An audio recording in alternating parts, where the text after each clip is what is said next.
This is Fernando coming to you from beautiful Geelong, Australia, with your 60 seconds of motivation, inspiration, tips and resources to help you grow your home business. How exciting is that? So today my question I'm posing here, so in today's message the question is, what has money got to do with the circulation in your body?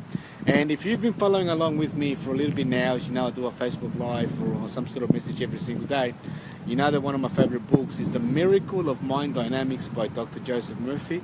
In fact, many books by Joseph Murphy, including The Power of Your Subconscious Mind, because that's where the secret lies, the secret to everything. And I was reading recently in one of his recordings actually, which is an extension of what he talks about in The Miracle of Mind Dynamics, how wealth and circulation of your blood are one and the same. So let me put it to you this way. What would happen to you if the blood in your body stopped circulating?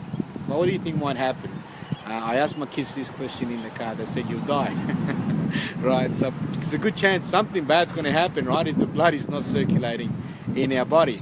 And so it's really important that blood is flowing.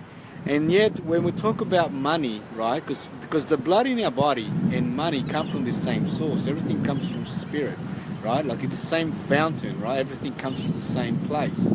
But we don't always understand that, so we think it's different, and then we just, we get stuck. We get stuck because we are so used to processing life through our natural senses, our sight, our hearing, our smell, our taste, and our touch. And so the challenge, I guess, or what I want to share with you is just to think about. I mean, logically, if you think about it logically, it just makes so much sense, right? If your blood stops circulating, you become unwell. What happens when money stops circulating in your life? What happens if money stops flowing in? You become unwell, right? Because then you got problems. You got financial stress, you got anxiety, you got stress, you got overwhelmed, you got depression maybe in some cases for some people. And so we have to keep the money flowing. And yet, when you suggest to people that we should give money away, it's like, well, I can't give money away because I don't have enough. And so, how can I give money away when I've scarcely got enough to buy stuff for myself? And so that just illustrates our lack of awareness about how universe works. And so there's another part to this, because I know I've known some of these principles for a long time, and as much as I can, what I used to do and still do today is when I've gone out to buy a coffee, typically in the morning, I would often, not always I have to say, but often would pay for the coffee behind me. I typically go through a drive-through coffee place, and I'll buy a coffee for the next person. So when they come up to the counter and they go to pay for their coffee, someone's paid for their coffee, and you typically put a smile on their face, you would hope, and on the person that's going to give them the coffee, they're like, oh wow, I'm going to do something good. And of course the person. And I actually felt really blessed 2 days ago, because I went to pay for my coffee, and the guy said to me, someone just paid for your coffee, and it was just so nice. I mean, it's only $4.50, but it's just a gesture to know that, we've sowed and sowed and sowed, and something's come back. But here's the danger that I want to just share with you when it comes to flowing money and giving money.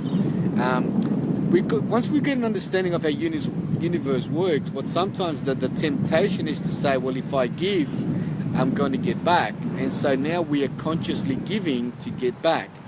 And so that's actually not giving, that's trading, right? We're trading. It's like saying, I'm going to give you because I know I'm going to get it back. And so when we start trading, then we're really sabotaging the process, and you can't really fool universe, because it's out of the heart, it's out of the abundance of the heart, it's the flow. And so it may be that at first you start trading because now you've just gone through this process, you've heard this maybe for the first time, where you got to give, and so you must start giving money away. But you will get to a point where it just becomes natural. Now, how do you do this? I mean, you just, do you have to give to church? And I know that's a whole different question. Some people debate whether you should tithe or shouldn't tithe or what have you. I'm not talking about that at all here. I'm just talking about flowing money. So if you go to a restaurant, and I know that in the States, some parts of the world, it's almost an expectation that you tip.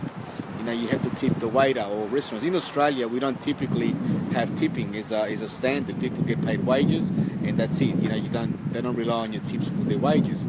But what you could do here, and what I do, is I do give them an extra 10% to say thank you for your service. It's about flowing the money. So the challenge that I want to put out to you, and here's the thing, right? Just before I give you the challenge, with universe, it's about the habit, not about the amount. It's about the flow, it's about the process. So you might say, Fernando, I've scarcely got enough to pay my bills, I've scarcely got enough to take care of my commitments, responsibilities. If all you can spare is 5 cents, start flowing that 5 cents somewhere. It's about the process, it's about the habit, it's about the flow. And then just see how it makes you feel, and just see what comes and start to notice, right? And then you get to a point where that 5 cents becomes 50 cents, and then it might become $5 or what have you as you keep on going. So a little bit of inspiration, I guess, is what I would call this message, just to inspire you to understand that as your blood flows and it comes from the same place, so does money. And so when we understand that, we want to start flowing our money so that we can attract more of the same. Like if you stop the flow, then you get sick. You're not just physically sick, but financially sick. And if we are already, by our own perception, we're financially unwell at the moment, then maybe we need to start giving more, okay? And there is a whole poem about that, which I won't quote here, but it's about a guy who didn't have enough, and he went to a wise man, and the wise man said, well, if you want more, you got to give more, right? Even though he felt he didn't have enough to give. And I guess the moral of that story is that as he turned his life to useful living, then joy crowned his days because he became rich in giving. And so the richness comes from the giving part, not the getting part, right? So hope you're inspired by that. Hope it makes a difference to your day. Put it into action. If there's no action, nothing matters, and we'll go from there. So let's have a look now at who we've got here. Hey Mary, thanks for joining from the States. Courtney, thank you for joining with me. Leave a comment below. Do you use these principles? Do you flow money? Do you pay for people's coffees? Do you give money away to charities? How do you keep money flowing?